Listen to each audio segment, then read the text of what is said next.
Remember this, deputies allegedly slamming a man in jail to the ground? Or this, a family claiming their loved one is dead because he was beaten and tased in jail. Both cases resulted in legal actions. Well, now the county of San Diego is settling similar lawsuits involving one of its deputies and is still potentially on the hook for more than a dozen others. Our Team 10 investigator Adam Rakusin discovered both the city and the county have paid out millions of dollars in claims and settlements dealing with the conduct of law enforcement. Yeah, and it's important to know that not all claims are because either one of the departments did anything egregious. Some are for property damage while chasing down a criminal, others just a simple fender bender. But a handful of claims and settlements have cost millions and given both departments black eyes. He swore to protect the community, but in the past year, 19 women have come forward claiming San Diego County Sheriff's Deputy Richard Fisher did anything but protect them. He's absolutely a predator. There's no ifs, ands, or buts about it. We wanted to know just how much taxpayer money's been paid related to this deputy and any other claims and lawsuits against local law enforcement since 2010. So far, attorneys handling the case say the county settled with a handful of women, paying out nearly $1 million.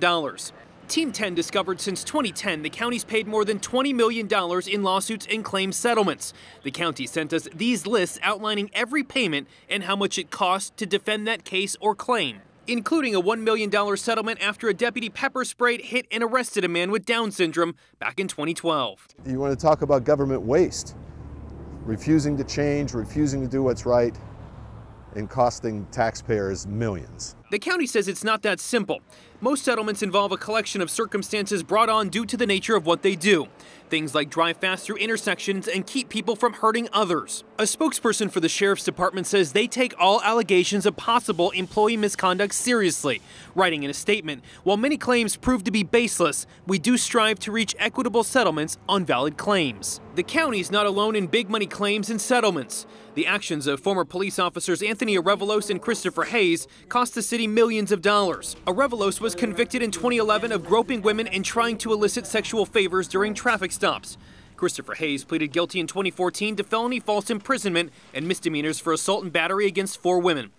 According to records obtained by Team 10, since 2010, the city's paid more than $30 million in claims and settlements related to the police department. Whitney Mathis says her face looked like this after being punched by a police officer back in 2015. My jaw hurt a lot.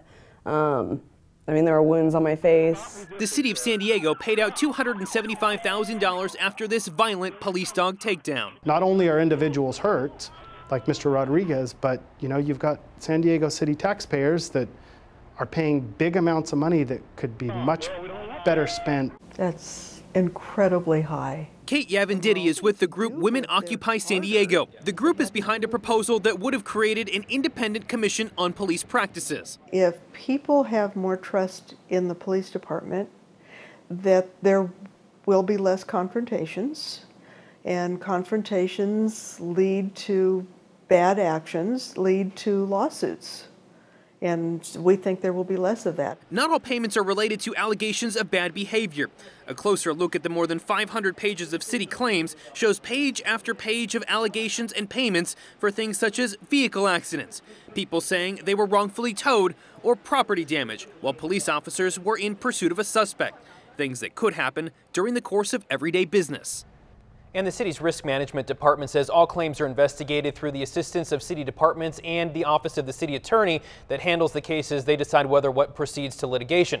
Settlement payment recommendations are vetted thoroughly and presented to the designated settlement authority.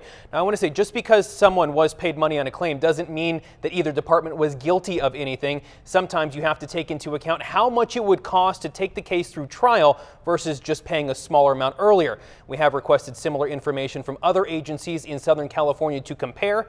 We haven't heard back yet. Adam Rakusin, Team 10. Thank you, Adam. And if there's something you want our investigators to look into, send an email to team10@10news.com.